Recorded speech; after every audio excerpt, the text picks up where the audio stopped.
What's this? A bootleg copy of Avengers 2? Maybe the quality's good enough to put it in my summer sequels. Let's put it in! Let's stop this shit! Hello, Mr. Hero. You're not Avengers 2.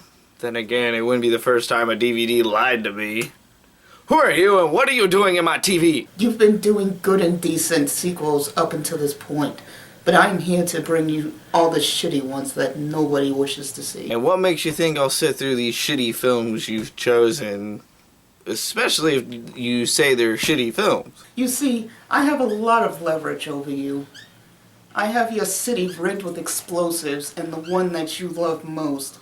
And should you not watch these films, I will set your city aflame, and you will never be able to see your lover again. What have you done with Aradia, and how do I know you're telling the truth? You don't know for sure that I'm telling the truth, but you really wouldn't want to risk all that, would you? Fine, let's get this over with. What's the rage-inducing sequel you want me to watch? Oh, only a brilliant little film filled with vampires and viruses. The one and only Blade 2. Fuck my life.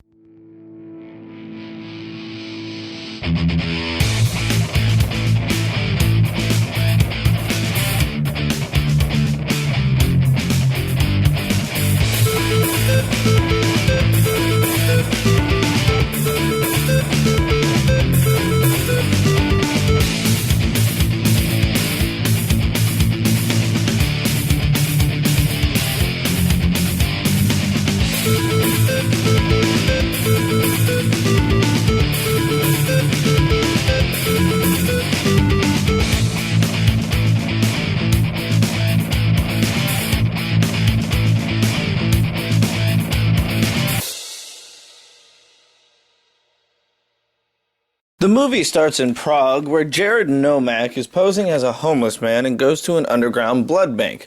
The vampires there allude to his blood type being different than normal.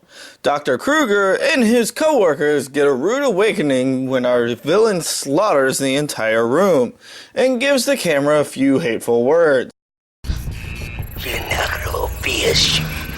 After the narration of backstory to catch up people from the first film, we jump to Blade chasing down a group of vampires and begins taking them down one by one.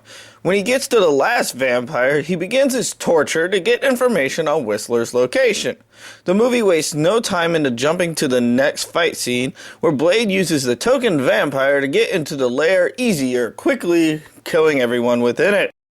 So we've had two good fight sequences in 10 minutes. What's the problem with this film again? 2 words. Rabbit vagina. Blade finds Whistler in a watered holding cell and releases him and heads to his Safeway house, where we meet Scud, who is Blade's new gadget inventor. Scud believes that Blade should kill Whistler before he has a chance to kill anyone. When Whistler comes to mentally, he argues with Scud for messing with his life's work. The intruder alarm sounds off as a masked man and woman begin a sword fight with really rubbery CGI. The fight goes back and forth until...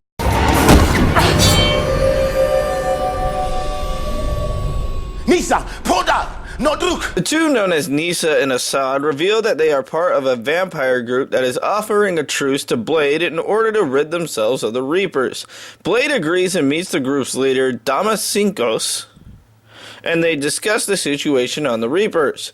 The suggested plan is for Blade to track down Nomak by partnering up with a group called the Blood Pack. Our trio, of course, don't trust this group, so after discussing preparations, we meet the Blood Pack.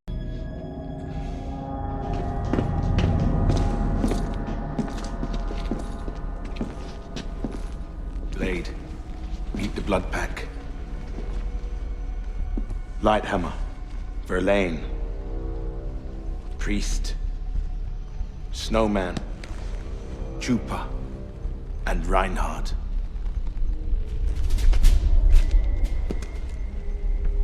Oh dear God, it's Rob Perlman. This guy has had way too many comic book related films and TV shows.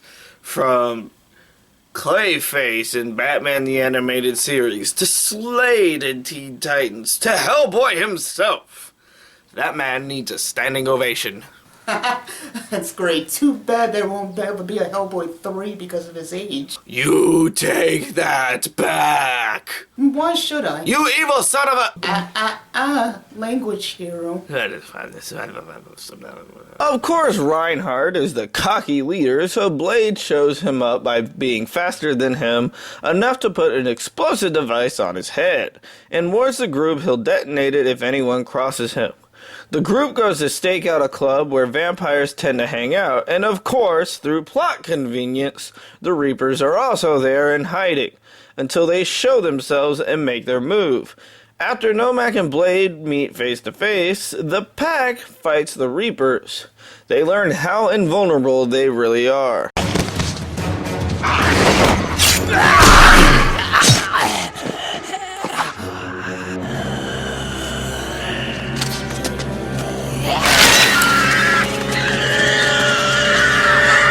Did that Reaper just let the sword go straight through his crotch? Indeed he did. Can we at least acknowledge that that looked painful as hell? I cannot disagree with you on that one. While most of the group is dealing with Reapers of their own, Scud is also fighting for his life on the outside. We then see the first feeding of a Reaper as one of them feast on Priest.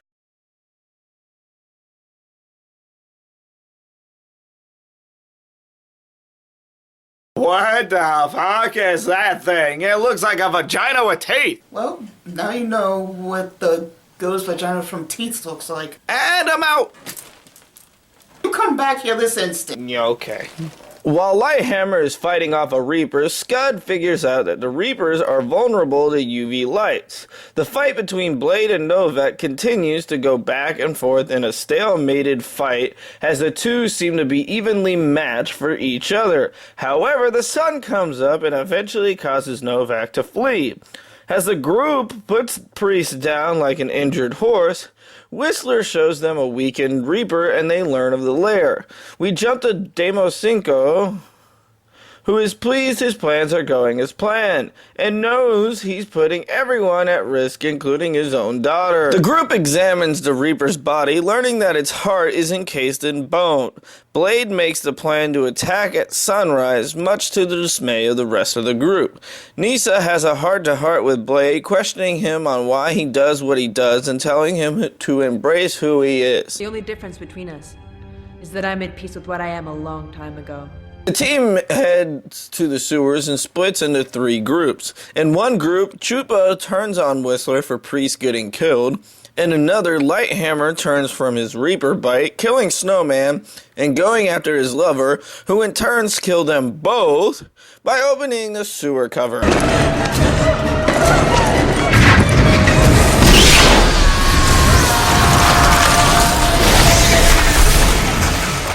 Nothing says love more than the sun burning you and your lover's soul. You're all kinds of batshit crazy, aren't you? Perhaps. In the third group, Assad is dragged underwater by Reapers and killed. Blade gets Nisa away and kills Assad's killers with a UV bomb. Chupa is covered in the pheromone spray and bombarded by Reapers and killed. The sewer are flooded with Reapers as the survivors do their best to get out alive.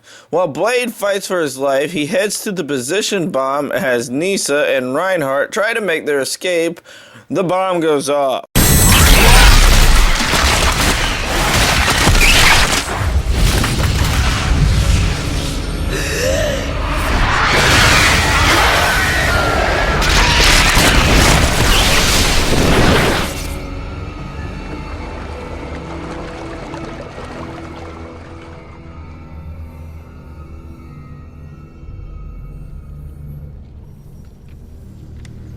Nisa is hurt by the blast, but is still alive as Blade allows her to feed from him. The whole situation, of course, was a trap set by the villain in order to rid himself of the failed Reapers. When Blade comes to, we learn through our villain's own words that Nomak is, of course, his son, that he has been manipulating DNA in order to create the perfect vampire free of weaknesses. Scud turns out to be a familiar, as the bomb attached to Reinhardt is revealed to be a dead, or so Scud thought.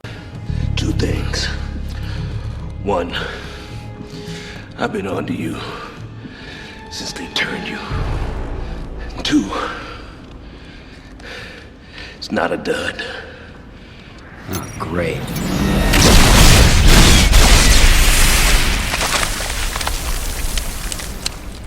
The film then recycles the villain's plot from the first film as his men begin to drain the blood of Blade. Nisa argues with her father about his betrayal to her, and he shows how much he really doesn't care. Blade reveals that Novak knows exactly where his father is as Whistler breaks free of Reinhardt and frees Blade.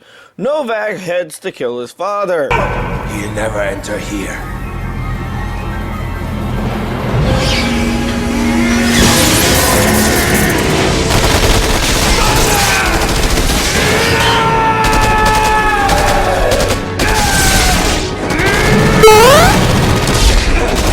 Reinhardt does what he can to stop Whistler, but it doesn't work as Blade dives himself into the blood pool, rejuvenating himself. Blade quickly takes down all the disposable men, and as Reinhardt goes to deal with Blade himself, it ends in his death. Can you blush?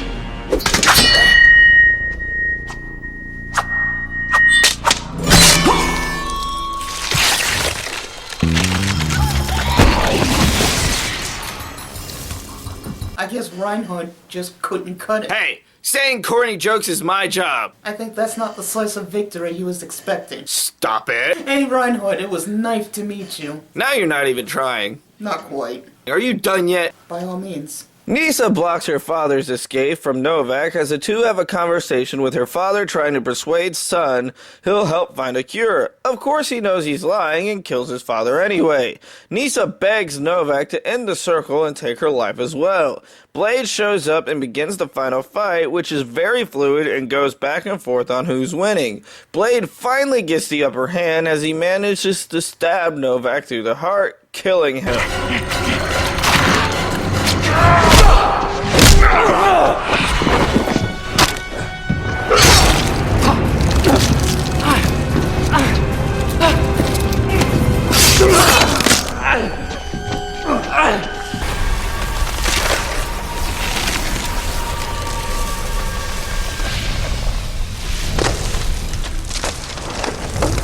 Our movie ends with Nisa begging Blade to let her die as a vampire and to not let her turn into a Reaper. As the sun rises, we watch her fade to dust. In London, Blade tracks down the very vampire from the beginning of the film.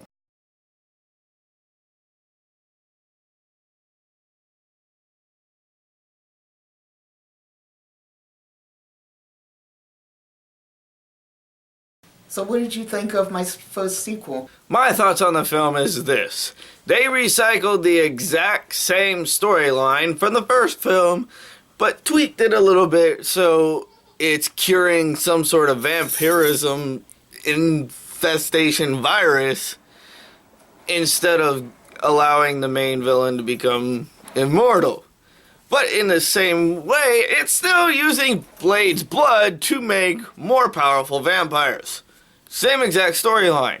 The only other thing I have to say about is the horrible rubber graphics during fight sequences. It looks shoddy, and they look like they did not care at all. Trust me, it's only going to get worse from here. The next sequel I have for you is a little movie by the title of Red 2. Red 2? I haven't even done the first one. Why are you gonna make me do that review? Because I can.